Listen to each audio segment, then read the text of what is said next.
Hello friends, good morning. आज हम लोग वॉइस का पार्ट 6 पढ़ेंगे। आप सभी लोगों को पता होगा कि हम लोग वॉइस का सीरीज चला रहे हैं, जिसमें 5 वीडियो जो है हम बना करके दे चुके हैं और बड़ा ही शानदार लेक्चर भी आप लोगों को दिए और निश्चित आप लोगों को जो है बहुत मजा आया होगा। आज जो है प्रेजेंट कंटीन्यूअस को हम लोग पढ़ेंगे और प्रेजेंट कंटीन्यूअस में अफर्मेटिव और निगेटिव का वीडियो जो हम दे चुके हैं और इसमें इंट्रोगेटिव को हम कहे थे कि इसको अगले वीडियो में हम बनाएंगे। आज का जो है लेक्चर वही हम देंगे कि प्रेजेंट कंटीन्यूअस के इंट्रोगेटिव वाले सेंटेंस को हम लोग कैसे बनाते हैं, क्योंकि प्रेजेंट कंटीन्यूअस के इंट्रोगेटिव वाले क्वेश्चन में देखा जाए तो कहीं ना कहीं थोड़ी सी समस्या वहां पर दिखाई देती है। अब वह समस्या क्या है, क्योंकि जब इसको पैसिव वॉइस में बदला जाता है तो हम उसी के सहायक क्रिया में क्या करते हैं कि इज एम आर में हम बीइंग लगा देते हैं और हमारा क्वेश्चन जो है पैसिव वॉइस में जो है कन्वर्ट हो जाता है। आज हम लोग उसी चीज को पढ़ेंगे। आज ध्यान से जो है इस क्वेश्चन को आप लोग देखेंगे और समझेंगे और अपने दिमाग को जो है डायरेक्ट जो है नोट बनाने का कोशिश करेंगे हम लोग, ताकि हमको क्वेश्चन जो है अच्छी तरीके से समझ में आ जाए और किसी तरह का कोई डाउट हमारे दिमाग में न रहे। तो आइए देखते हैं। जैसे प्रेजेंट कंटीन्यूअस को जब हम सॉल्व करते हैं इंट्रोगेटिव वाले क्वेश्चन में, आप सभी लोगों को पता है कि इंट्रोगेटिव सेंटेंस जो होता है ये 2 टाइप का होता है। एक टाइप जो होता है आपका एस या नो टाइप का होता है और एक होता है हम लोगों का डब्ल्यूएच टाइप होता है। तो सबसे पहले हम थोड़ा सा चर्चा ये करेंगे कि किस तरह के सेंटेंस को हम एस या नो टाइप कहते हैं और किस तरह के सेंटेंस को हम डब्ल्यूएच कहते हैं और उसका डब्ल्यूएच नाम क्यों पड़ गया और इसका नाम क्यों एस या नो पड़ गया। थोड़ा सा 1 मिनट में इसको हम बताएंगे। देखो ये एस या नो क्यों पड़ गया, सबसे पहला चीज तो ये है कि जिन प्रश्नों का उत्तर हाँ या नहीं में निकलता है हम उसी प्रश्न को एस या नो टाइप का इंट्रोगेटिव सेंटेंस कहते हैं। और इस सेंटेंस को जब कभी भी हम लोग बनाते हैं तो आप सभी लोग देखिए होंगे कि जिन शब्दों या जिन वाक्यों के शुरुआत में क्या लगा होता है उसी सेंटेंस को जो है एस या नो टाइप से हम लोग प्रारंभ करते हैं, क्योंकि इसके बनने का यही रूल होता है और इसका ट्रांसलेशन भी यही होता है कि इसका क्या का अंग्रेजी हम लोग व्हाट नहीं लिखते हैं, क्या की अंग्रेजी टेंस के अनुसार जिस टेंस में हम लोग रहेंगे उसी टेंस की सहायक क्रिया को जो है लिखा जाता है। तो इस टेंस में हम कौन टेंस हम लोगों का है, प्रेजेंट कंटीन्यूअस है और प्रेजेंट कंटीन्यूअस की जो सहायक क्रिया होती है कौन, इज होता है, एम होता है और आर होता है। इसलिए इस क्या की अंग्रेजी बनेगा क्या, इज एम आर। यानी कहने का मतलब ये हुआ कि जो सेंटेंस क्या से शुरू होता है उस सेंटेंस को जब हम ट्रांसलेशन में बनाते हैं तो क्या की अंग्रेजी हम व्हाट न लिख करके जिस टेंस का क्वेश्चन रहता है हम उसी क्वेश्चन के जो है सहायक क्रिया को जो है वहां पर ले लेते हैं, तब जाकर के बनता है। और जब ये बनेगा तो कैसे बनेगा, इसके बनने का फॉर्मेट क्या होता है, कैसे जानेंगे कि हमारा सेंटेंस ये प्रेजेंट कंटीन्यूअस है।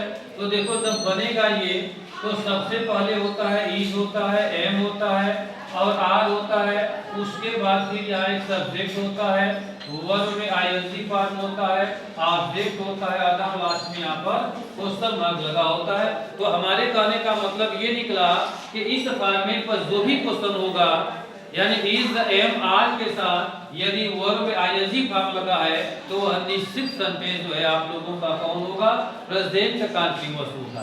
क्लियर सभी लोगों को, यानी आप पहचान लेंगे ना, यदि प्रेजेंट कंटीन्यूअस का इंट्रोगेटिव सेंटेंस एस या नो टाइप का आएगा तो आप इस फॉर्मेट को देखकर जान सकते हो, यानी इज एम आर से सेंटेंस शुरू है तो उसको हम एस या नो टाइप का वाक्य कहते हैं।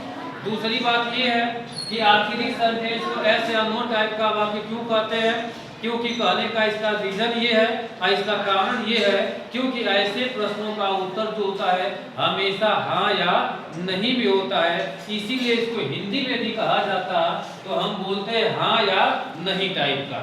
वही बात ना, एनी प्रॉब्लम किसी को, यानी सेंटेंस देखकर जान जाओगे ना कि ये सेंटेंस किसका है, प्रेजेंट कंटीन्यूअस का, इज एम आर से शुरू है तो यह इंट्रोगेटिव है। ठीक, दूसरी बात देखो डब्ल्यूएच टाइप का सेंटेंस कैसे इसका बनता है, जब ये आएगा तो सबसे पहले कौन होता है, डब्ल्यूएच होता है, फिर उसकी सहायक क्रिया होती है इज एम आर होता है और उसके बाद जो है फिर हम लोगों का सब्जेक्ट होता है, वर्ब में आईएनजी फॉर्म होता है, ऑब्जेक्ट होता है, अदर होता है, लास्ट में यहाँ पर क्वेश्चन मार्क जो है लगा होता है। अब समझ लीजिए कि आखिर WH टाइप के सेंटेंस को क्यों WH कहा जाता है और इसके बनने का रूल क्या होता है, कैसे जानते हैं कि यह हमारा क्वेश्चन जो है WH का है। तो WH आने का मतलब ये है कि जो प्रश्नवाचक शब्द होते हैं जिसको इंट्रोगेटिव वर्ड कहते हैं, यदि हमारे सेंटेंस के भीतर बीच में आए हुए हैं तो ऐसे वाक्यों का ट्रांसलेशन बनता है किस पर, इस बेस पर जो है हमको बनाते हैं। और दूसरी बात यह है कि उसी प्रश्न सूचक शब्द का जो इंट्रोगेटिव वर्ड आया है उसी इंट्रोगेटिव वर्ड की अंग्रेजी जो है सबसे पहले हम यहाँ पर लिखते हैं।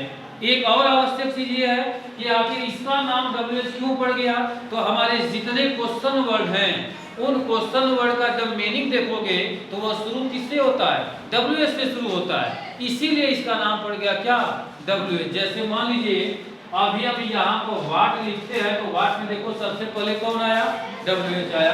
यदि हम यहाँ पर लिख दिए क्या, Y लिख दिए तो Y में देखो सबसे पहले कौन आया, WH। केवल एक शब्द होता है जिसमें पहले नहीं आता है हाउ में, लेकिन फिर भी WH यहाँ भी है, W यहाँ H कहाँ है, यहाँ पर है। तो आप सभी लोगों को समझ में आएगा। यदि आपसे कोई पूछता है कि इंट्रोगेटिव वाले सेंटेंस को में जो WH टाइप का वाक्य होता है उसका नाम क्यों WH पड़ गया, तो आप जवाब क्या देंगे, क्योंकि हमारे जितने भी क्वेश्चन वर्ड होते हैं उनकी सारी मीनिंग जो होती है, अंग्रेजी जो होती है, उसका पहला लेटर शुरू होता है किससे, WH से, इसीलिए इसका नाम पड़ गया क्या, WH टाइप। अब यह अपना ट्रांसलेशन कैसे बनाता है, हमारे सेंटेंस के बीच में जो भी WH होगा हम सबसे पहले किसको लिखेंगे, WH को। उसके बाद सब्जेक्ट के अनुसार इसमें से एक कोई सहायक क्रिया ले लेते हैं। यदि सब्जेक्ट आपका सिंगुलर नंबर है तो हम यहाँ से सिंगुलर वर्ब को लेंगे, सिंगुलर वर्ब इसमें कौन है, इज है।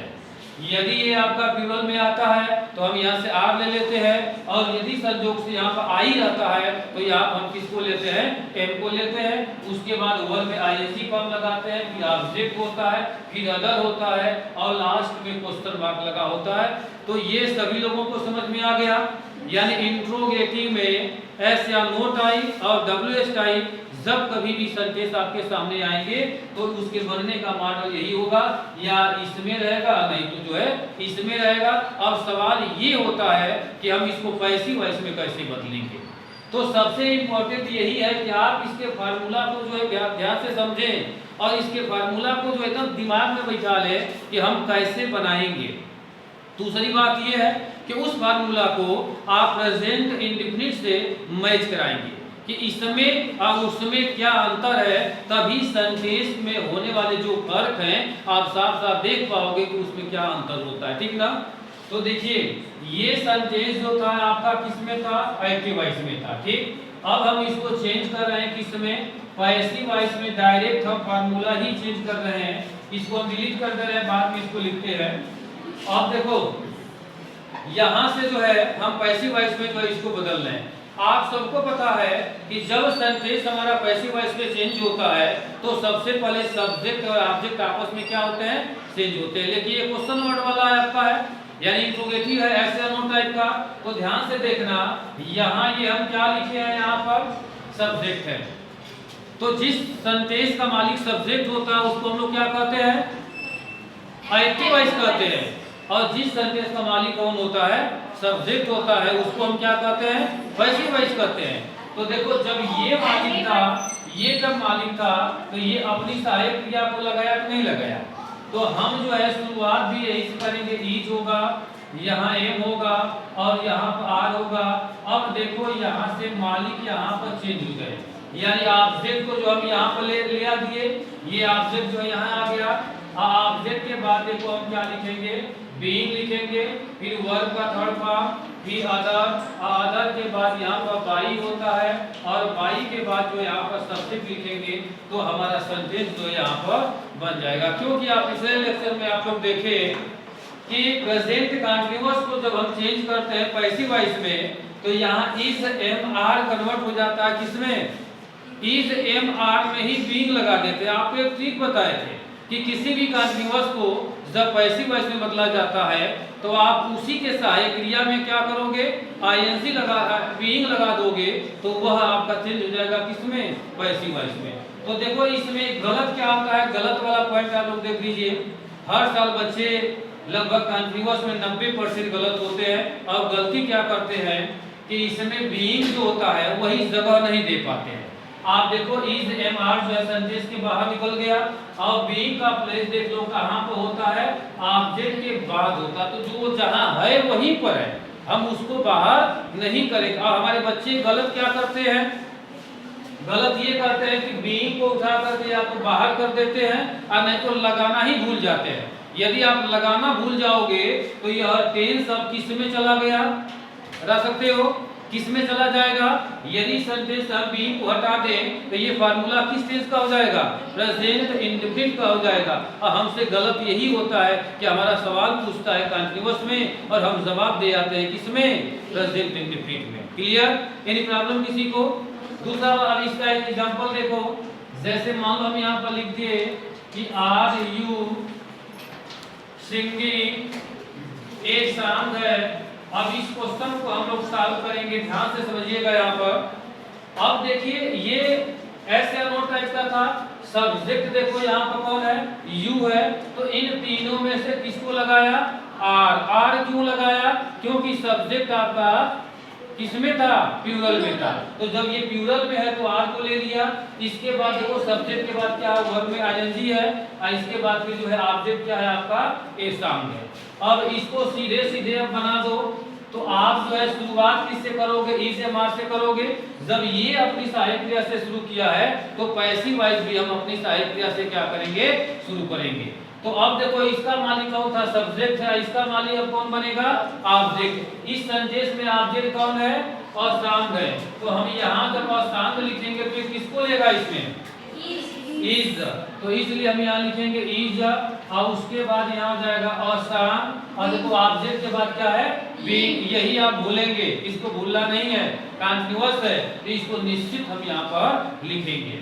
इसलिए हम यहाँ से लगाएंगे बीइंग, और बीइंग के बाद यहाँ पर क्या लगेगा, वर्ब का थर्ड फॉर्म। तो वर्ब आपका सिंगिंग है, सिंगिंग का थर्ड फॉर्म क्या होगा, संग, और अदर है ही नहीं है। इसके बाद बाई, और बाई के बाद जो है यूज हुए आकर के लग जाएगा, और लास्ट में यहाँ पर क्वेश्चन मार्क। ऐसे करके जो है इसको जो है बनाते हैं। समझ में आया सबको, एनी प्रॉब्लम किसी को। अब एक चीज यहाँ पर ध्यान दीजिएगा, ये जो बीइंग लगा हुआ है, यही बीइंग जो होता है सूचक होता है, यही शो करता है कि हमारा टेस्ट किसमें है, यह कंटीन्यूअस का है। तो ये पहला क्वेश्चन सबको समझ में आ गया ना। यदि एस या नो टाइप पर रहेगा, ये इसका फॉर्मेट है, और ये बना हुआ पैसिव वॉइस का फॉर्मेट है। ये आपका एक एग्जांपल है, इस एग्जांपल को हम सॉल्व किए किसमें, पैसिव वॉइस में, ऐसे आकर के बनता है। अब हम सॉल्व करते हैं WH टाइप के क्वेश्चन को, आप चाहें तो इसको जो है नोट कर सकते हैं, ठीक। आइए देखते हैं दूसरा वाला क्वेश्चन। अब इसके बाद हम बात करते हैं, यदि हमारा क्वेश्चन आता है किसमें, WH का, तो ये कैसे बनेगा, एक्टिव वॉइस में कैसे रहेगा, पहले इसको आप देखिए। तो सबसे पहले यहाँ WH होता है, उसके बाद इज होता है, M होता है, फिर यहाँ R होता है, और इसके बाद यहाँ एक सब्जेक्ट होता है, वर्ब में फोर्थ फॉर्म लगा होता है, ऑब्जेक्ट होता है अदर, और लास्ट में यहाँ पर क्वेश्चन मार्क लगा होता है। ये जो है ऊपर ये क्या है, एक्टिव वॉइस है। अब इसको हमको चेंज करना है किसमें, पैसिव वॉइस में। तो देखो पैसिव वॉइस, देखो ये WH से शुरू है, तो हमारा पैसिव वॉइस भी किससे शुरू होगा, WH से। तो जो यहाँ रहेगा हम उसको पहले हम उतार लेंगे। इसके बाद देखो ये अपनी सहायक क्रिया को लगाया, तो हम भी उसकी सहायक क्रिया को लगाएंगे, तो क्या लगेगा, इज द एम आर। अब देखो यहाँ से मालिक क्या होगा, चेंज होगा। मालिक में यहाँ सब्जेक्ट है, तो हम किसको ले लेंगे, ऑब्जेक्ट को। यहाँ देखो वर्ब में कौन सा फॉर्म है, फोर्थ फॉर्म है। जब यहाँ पर आएगा तो क्या होगा, थर्ड, उसके बाद अदर, अदर के बाद फिर बाई, और बाई के बाद जो है सब्जेक्ट का, और हाँ देखो बीइंग हम भूल गए, जिस पर हम फोकस कर रहे थे वही चीज आ गया। यानी कंटीन्यूअस में सबसे बड़ी गलती क्या होती है, बीइंग लगाना क्या होते हैं, भूल जाते हैं। देखो हम खुद भूल गए, तो यही हम बताए कि 90% बच्चे जो है कंटिन्यूअस में क्या होते हैं, फेल होते हैं। तो देखिए यहाँ से मिस्टेक यहाँ से हुआ, यहाँ से हुआ। तो हम सबसे पहले तो यहाँ पर क्या रखेंगे, अब बीइंग हो जाएगा। बीइंग के बाद जो वर्ब का थर्ड फॉर्म, इसके बाद फिर अदर के बाद फिर बाई, और बाई के बाद जो है फिर यहाँ से क्या होता है सब्जेक्ट, और लास्ट में क्वेश्चन मार्क। ऐसे करके बनाते हैं। और अपने मिस्टेक वाले पॉइंट को नोट कर लो। मिस्टेक पॉइंट आपका कौन है, बीइंग है। इसमें कौन था, यहाँ लिंक पहले से ही हम किए है। इसको या तो आप लगाना भूल जाओगे और नहीं तो उठाकर क्या करोगे, यहाँ रखोगे। देखो अभी स्वयं हम लिखते समय भूल गए, समझ वाली बात ना। तो इस तरीके से जो है इसको बना करके हम लोग देते हैं। समझ में आया, ये दोनों फॉर्मेट सबको समझ में आ गया। ये भी लग जाएगा, ये भी लग जाएगा। अब हम एक इसका एग्जांपल देते हैं, उसके बाद फिर आगे हम लोग बढ़ते हैं। हु में एक बड़ा ही खास एक अवगुण होता है, उसको थोड़ा हम लोग समझेंगे। जैसे क्वेश्चन हम यहाँ लिख रहे हैं कि why is she writing a letter, और यहाँ क्वेश्चन मार्क लगा हुआ है। अब इसको सॉल्व कर, देखो ध्यान से समझना। ये सबसे पहले कौन होता है, WH होता है। आप बताइए कि इसमें WH कौन है, Y। तो ये WH जो रहता है उसको से हम क्या करते हैं, उतार लेते हैं। तो हम इसको सबसे पहले क्या किए, उतार लिए। अब हम विचार करेंगे इसमें से किसको ले आएंगे। ये कहिए इस जगह को कौन देता है, ऑब्जेक्ट। ऑब्जेक्ट इसमें देखो बेटा तो कौन है, अ लेटर है। आप बताइए अ लेटर सिंगुलर है कि प्लूरल है, सिंगुलर। तो सिंगुलर है तो इसमें से किसको ले आएगा, इज। इसलिए यहाँ से इज, और ऑब्जेक्ट में यहाँ पर क्या आ जाएगा, अ लेटर। अ लेटर के बाद नहीं भूलने वाला शब्द है, हम लोग कसम खाए हैं किसको नहीं भूलेंगे। भूल जाओगे तो क्वेश्चन क्या होगा, गलत हो जाएगा। तो हम जो है यहाँ से लिखेंगे किसको, बी। इसके बाद वर्ब का थर्ड फॉर्म, तो वर्ब क्या है, राइटिंग। यहाँ पे तो इसका थर्ड फॉर्म करेंगे तो क्या हो जाएगा, रिटेन। और रिटेन के बाद अगर है ये नहीं है बाई, और बाई के बाद ये सब्जेक्ट कौन है, सी। जब यहाँ पाएगा तो हर। ऐसे करके जो है हम बनाते हैं। देखो लास्ट में हम यहाँ से क्वेश्चन मार्क भी लगाएंगे। यदि क्वेश्चन मार्क आप नहीं लगाएंगे तो हमारा क्वेश्चन क्या हो जाएगा, गलत। सब सही है लेकिन मार्क आप भूल गए तो पूरा क्वेश्चन क्या होगा आप लोगों का, गलत हो जाएगा। इसलिए मिस्टेक जो पॉइंट है उनको ध्यान से हम लोग समझेंगे। प्रेजेंट कंटीन्यूअस में सबसे लास्ट वाला जो आता है कौन, हु आता है। तो हु के लिए आप सबको पता है कि इसका फार्मूला जो होता है बिल्कुल अलग होता है। आप चाहें तो इसको उतार सकते हैं, स्क्रीनशॉट भी ले सकते हैं। अब हम चर्चा करते हैं किसको, हु वाले सेंटेंस को हम लोग कैसे बनाते हैं। और आपको हम बता दें कि हमारे परीक्षाओं में सबसे ज्यादा पूछे जाने वाला पैसिव वॉइस में वो शब्द कौन है, हु है। हु से ही ज्यादा क्वेश्चन पूछा जाता है और बड़े पैमाने पर बच्चे वहीं से क्या होते हैं, गलत होते हैं। लेकिन आप लोग गलत इसमें नहीं होंगे क्योंकि आपके पास एक फार्मूला है। आप फार्मूला से जो है इसको बनाकर दे सकते हैं। तो आइए देखते हैं। अब एक लास्ट जो है इसमें आप सभी लोग जानते हो कि प्रेजेंट कंटीन्यूअस जब एक्टिव वॉइस में बनता है किससे, हु से बनता है। तो ये शुरू कैसे होता है सवाल पहले हम इसको करेंगे। देखो सबसे पहले क्या होता है, हु होता है। हु के बाद इज होता है, एम होता है, आर होता है, यहाँ ऑब्जेक्ट होता है ना। ऑब्जेक्ट नहीं, वर्ब में फोर्थ फॉर्म होता है, ऑब्जेक्ट होता है, अदर लास्ट में क्वेश्चन मार्क। ऐसे ये शुरू होता है, समझ आई बात ना। यानी प्रेजेंट कंटीन्यूअस में जब हु आता है तो ये हमेशा ऐसे होगा, यहाँ हु होगा, इन तीनों में से किसी एक को ले लेगा। उसके बाद कौन होगा, वर्ब में फोर्थ फॉर्म, फिर ऑब्जेक्ट, और फिर यहाँ पर अगर जैसे क्वेश्चन देखिए यहाँ हम लिख दिए कि हु इज कॉलिंग, कॉलिंग, और ऑब्जेक्ट में हम रख दिए किसको, यू, या क्वेश्चन लगा दिए। इसको आपको बदलना है। पहले फार्मूला देखिए, फार्मूला में हम सबसे पहले क्या लिखते हैं, बाय होम लिखते हैं। इसके बाद यहाँ से इज होता है, एम होता है, आर होता है, इसके बाद ऑब्जेक्ट आता है, ऑब्जेक्ट के बाद कौन आता है, बीइंग आता है, वर्ब का थर्ड फॉर्म होता है, फिर अदर, लास्ट में क्वेश्चन मार्क। मिला लो। इसमें गलत वाला पॉइंट ध्यान देना, यही बीइंग है, यही बार बार जो है भूल जाते हैं। यही से हमारा क्वेश्चन क्या होता है, गलत होता है। तो आप तीनों फार्मूला में मैच करा लो। बीइंग कहाँ था, तो बीइंग कहाँ था, ऑब्जेक्ट के बाद था। अब इस क्वेश्चन को आप डायरेक्ट इसको लगा लो। आप बाई होम के जगह पर चाहो तो बाई हु भी लिख सकते हो, दोनों तरह से आजकल इससे भी बनाया जाता है। तो हम सबसे पहले क्या लिखेंगे, हम यहाँ बाई होम लिखे, बाई होम, और इसके बाद क्या मांग रहा है, इन तीनों में से यह ऑब्जेक्ट कौन है, यू है, तो कौन आएगा, आर। इसके बाद यहाँ से यू, आइए भूलने वाला शब्द है जिसको हम अक्सर भूलते हैं, तो हम इसको लिखेंगे क्या, बीइंग। और बीइंग के बाद क्या है, वर्ब का थर्ड फॉर्म, तो वर्ब कौन है, कॉलिंग है, तो कॉलिंग का थर्ड फॉर्म करेंगे तो कार्ड, अदर है ये नहीं है, लास्ट में यहाँ पर क्वेश्चन मार्क। ये आप लोगों का प्रेजेंट कंटीन्यूअस है। सबको समझ में आया, एनी प्रॉब्लम किसी को, यानी कि प्रेजेंट कंटीन्यूअस पूर्ण रूप से क्या हुआ, खत्म हुआ। पहले लेक्चर में अफर्मेटिव नेगेटिव हम लोग पढ़े थे, इस लेक्चर में प्रेजेंट कंटीन्यूअस के इंट्रोगेटिव को हम बात किए। इसको अलग वीडियो इसलिए हम बनाए क्योंकि यहाँ कुछ शब्द जो होता है हम गलत करते हैं, उसको आप गलत नहीं करेंगे, इसलिए उस बारीकियों को जो है हम जो है यहाँ पर दिए ताकि आप लोगों से प्रश्न जो है गलत नहीं हो। सभी लोगों को समझ में आ गया ना। तो यदि हमारा वीडियो आप लोगों को समझ में आया होगा, अच्छी लगी होगी, तो आप जो है लाइक करेंगे, शेयर करेंगे और सब्सक्राइब करेंगे। एनी प्रॉब्लम किसी को, तब तक के लिए विदा लेते हैं, बाय।